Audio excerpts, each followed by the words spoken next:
Yeah. Okay. And this right here is dedicated to all everybody who is against Obama's wars. Everybody who recognizes the United States is an imperialist warmonger. Yeah. Know that. Also, hey, for sure. The cops stop you just because you black, that's war. Run you through the system for your prints, that's war. When they call my hood a drug zone, that's war. Slumlord charging you for rent, that's war. Why they so rich and we poor, that's war. If you young and black, you sell crack, that's war. The White House is the rock house, that's war. George Bush coming out his mouth, that's war. Chilling on the corner with your gang, that's war. Popo do the same damn thing, that's war. When they murdered Amadou Diallo, that's war. Marching in the streets is a strategy of war. Knowing self-defense is a strategy of war. Soldiers try to link with other soldiers in the war. Revolutionaries got to know the art of war. War, what about hip-hop? Use that. Matter of fact, fuck a rap battle. What about a gat battle? Let's take it to the beast and see which cat tattle. Is it Kiss versus Beans or P versus Hove? What about y'all real niggas against the 5-0? This is M1 DPs, don't you forget. Cause you can talk, but that don't mean shit. I ain't gotta pop your top to see where your brains went. This rap shit is way bigger than entertainment. It's the people versus the pigs when it all go down. It's not Pac versus Big, it's who's getting the power. And power ain't money, dog, it's self-determination. Like taking hot and making it the real people station, that's war. Nah, I mean, yeah, rap war, whatever war. You live a fast life, more or less, more so, it's still war. Dead Prez, the people radio, yeah. Get down, get down, get down. RBGZ, biatch.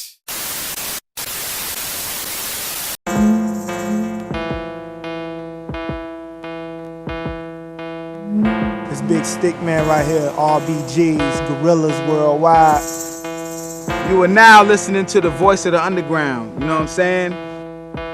Holding it down underground. Underground is bad boys moving in silence, you know what I mean? Some of us rap, but a lot of us could tear this shit up.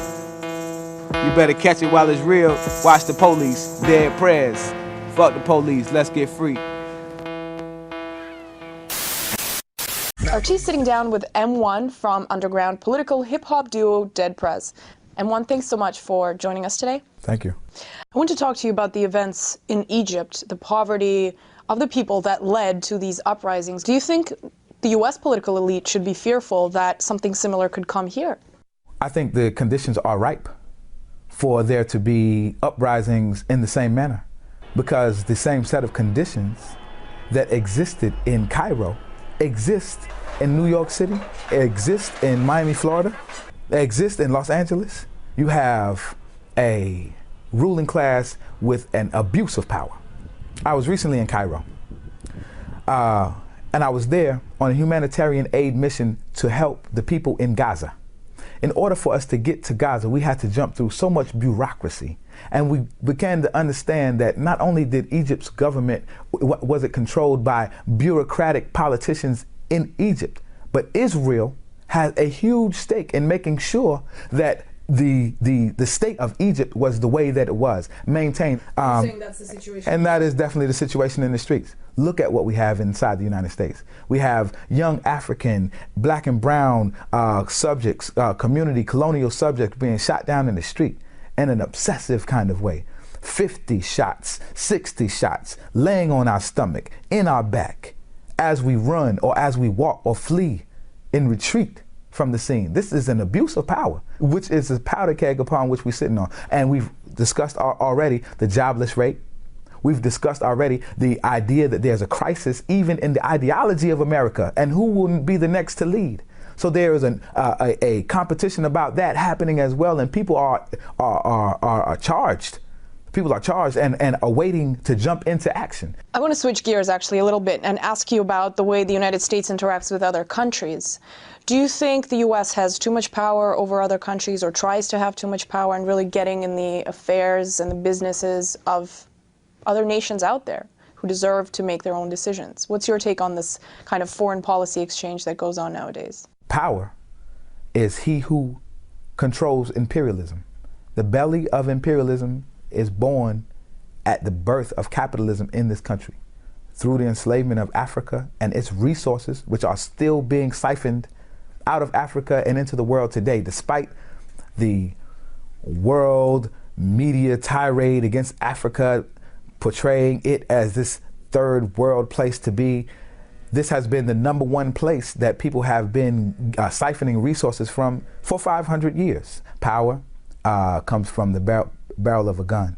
And so as many bombs as they can point at whatever foreign country that it plans to control is readiness and willingness to take this area. I don't care if it's Iran, Iraq, Afghanistan, Palestine, Somalia, Darfur, South Africa, Venezuela, Colombia, many places in Mexico. We see the same tentacles of U.S. domination because of its ability to have its power base here, the birth of its strength in capitalism, and then the defense of it using military might around the world. M1, thank you for your time with us. Thank you.